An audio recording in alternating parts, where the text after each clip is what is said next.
Մեր երեկվա այսօր չկա։ Երեք անցավ գնաց։ Եթե մենք մեր անցյալի գործած մեղքերից վախենանք ու այսօր չապաշխարենք, չապրենք, մենք պիտի վախենանք գալիքից։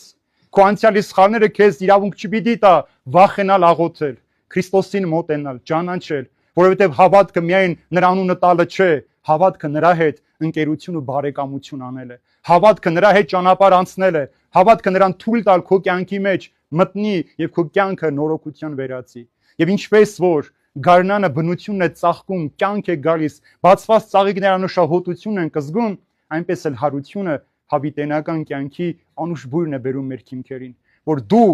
մեղքի հոտը մի շնչիր, մեղքը մի ձգտիր, այլ փորձիր հավիտենական կյանքով ապրել։ Այս աշխարհի մեջ սիրելիներ, ամենացավալին մահը չէ, միայնակ մնալը չէ, անորոշության մեջ մնալը չէ, այս աշխարհում ամենավտանգավորը